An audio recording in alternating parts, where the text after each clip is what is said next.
BJP विधायक पुरंदर मिश्रा ने कहा है कि धर्मांतरण कराने वालों का पुरजोर विरोध करेंगे, धर्मांतरण कराने वालों की पिटाई करेंगे। कल से जगन्नाथ सेना वार्डों में दौरा करेगी, किसी हिंदू व्यक्ति को धर्मांतरित होने नहीं देंगे। आज हम आपको दिखाएंगे कि कैसे छत्तीसगढ़ के ईसाइयों के लिए बहुत बड़ी खबर आ चुकी है। जब आप उस वीडियो को देखोगे आप सभी की रूह कांप जाएगी। पहले आप सभी उस वीडियो को देखिए, फिर हम आपसे बात करते हैं कि धर्मांतरण कराने वाले की पिटाई करेंगे। क्या वो कानून से ऊपर हो गए हैं? क्या वो अदालत से ऊपर हो गए हैं?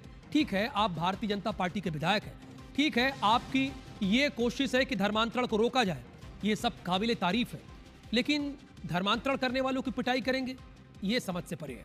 देखिए, हमारे शक्तिनगर में आज हम आए हैं। हम लोग सब लोग सनातनी हैं, हिंदू धर्म के रक्षक हैं, जगन्नाथ के भक्त हैं।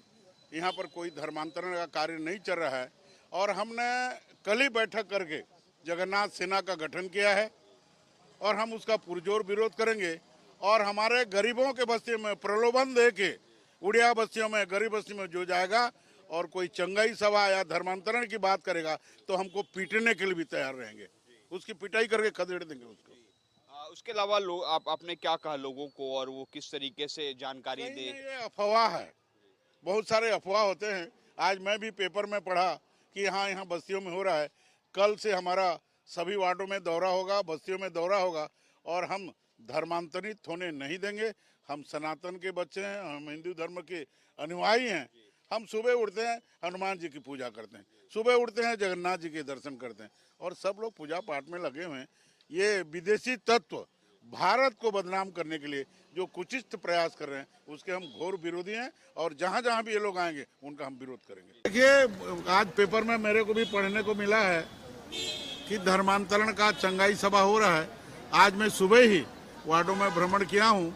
यदि कोई गलत प्रक्रिया किया जाएगा तो उसका पुरजोर विरोध किया जाएगा। धर्मांतरण के आरोप में गिरफ्तार किया गया ना, उनको छुटवाने के लिए या ये बताने के लिए ये आरोप फर्जी है। चलिए, मैं तो कांग्रेस पार्टी का सदस्य हूँ, नगर का अध्यक्ष हूँ, तो ये मुझे बोल सकते हैं कि तुम कांग्रेसी हो, आपको बोल सकते हैं कि तुम कांग्रेसी हो, लेकिन उनको बचाने और छुटाने के लिए, दिखाने के लिए केरल के भाजपा का अध्यक्ष छत्तीसगढ़ क्या करने आया था? क्यों आया था? छत्तीसगढ़ के मुख्यमंत्री और गृह मंत्री ने धर्मांतरण और मानव तस्करी का आरोप लगाया और केरल का भाजपा का अध्यक्ष और भाजपा का उपाध्यक्ष ये कह रहा है कि ये आरोप क्या है? फर्जी है। आपको समझ में आया ऐसा क्यों हुआ? पार्टी तो एक ही है, भारतीय जनता पार्टी, इनका राष्ट्रीय अध्यक्ष भी एक ही है, जेपी नड्डा। फिर छत्तीसगढ़ की भाजपा और केरल की भाजपा के बयानों में अंतर क्यों है? मैं बताता हूं क्यों है। जसपुर जिले में भाजपा हिंदू और ईसाइयों को लड़वाना चाहती है और केरल में भाजपा ईसाइयों की पार्टी बनके वहां उनको मुसलमानों से लड़वाना चाहती है। तो केरल में भाजपा ईसाइयों के साथ दिखना चाहती है और जसपुर में भाजपा ईसाइयों का विरोध करती है। मैं आपको ये बात इसलिए बता रहा हूं क्योंकि इसके केंद्र में विशुद्ध राजनीति है। जिससे भी भारतीय जनता पार्टी की सरकार बनती हो, जिससे भी भाजपा को राजनीति में फायदा होता हो, ये हर वो काम करने को तैयार है। इनको किसी बात की कोई शर्म नहीं है। इसलिए जब आज आप लोग जमा हुए हैं तो मेरा आना और मेरे जैसे अलग अलग समाजों का आना और जरूरी हो जाता है, ताकि वो ये बताए कि ये केवल किसी एक समाज और जाति की लड़ाई नहीं है। ये लड़ाई भारत के संविधान में जो अधिकार आपको और हमको बराबरी का मिला, ये उस अधिकार को बचाने की लड़ाई है। ये लड़ाई जिस भारत का सपना हमारे आपके पूर्वजों ने देखा था, उस सर्वधर्म संभाव के भारत को बचाने की लड़ाई है। ये लड़ाई भारत में कानूनी व्यवस्था को स्थापित करने की लड़ाई है। अगर कहीं कोई अपराध हो रहा है, अगर कहीं कोई कुछ गलत कर रहा है, तो उसके लिए भारत में पुलिस है कि नहीं है? बताइए, है कि नहीं है? तो वहां ये बजरंगी गुंडे, वहां ये आरएसएस के लोग, वहां ये भाजपाई गुंडे क्या करने जाते हैं भाई? अगर कोई समस्या है, कहीं कोई कानून तोड़ा जा रहा है, कहीं कोई दिक्कत है, तो आप थाने में रिपोर्ट करिए और पुलिस अपना काम करेगी, न्यायपालिका अपना काम करेगी।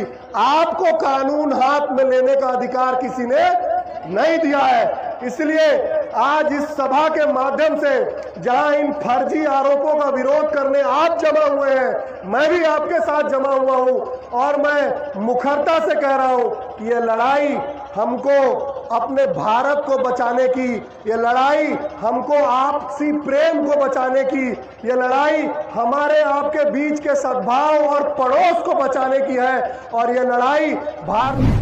आप सभी इस वीडियो को भी छोड़ के ना जाए, आप सभी इस वीडियो को पूरा जरूर देखें। जैसा कि आपने वीडियो में देखा कैसे बीजेपी के नेता बोल रहे हैं कि छत्तीसगढ़ में जिन घरों में धर्म परिवर्तन होता है, इसका मतलब ये है जो लोग यीशु मसीह पर विश्वास करते हैं उन्हें हम मारेंगे और पीटेंगे। तो इनको हम कहना चाहते हैं कि ये आपको अधिकार किसने दिया, क्योंकि भारत का संविधान एक व्यक्ति को अपने धर्म का प्रचार करने, उसका प्रचार करने का पूरी इजाजत देता है। उनको हम कहना चाहते हैं जितना तुम यीशु मसीह के कार्य को आज लोग रोकने में जो मेहनत लगा रहे हो, आने वाले दिनों में तुम भी यीशु मसीह का प्रचार करोगे, क्योंकि परमेश्वर का वचन कहता है आकाश और पृथ्वी भले ही टल जाएगी लेकिन यीशु मसीह का वचन कभी ना टलेगा, क्योंकि परमेश्वर के वचन में लिखा हुआ है अंत के समय में हर एक घुटना प्रभु यीशु मसीह के सामने झुकेगा, हर एक जीभ ये अंगीकार करेगी कि हमारा यीशु मसीह प्रभु है। आप सभी इस बीजेपी के नेता के बारे में क्या कहेंगे, आप हमें कमेंट में ज़रूर बताएं और आप सभी इस वीडियो को एक लाइक करें, एक व्यक्ति के साथ ज़रूर शेयर करें ताकि वह व्यक्ति आपके द्वारा सच्चाई को पहचान सके। परमेश्वर आपको आशीष दे।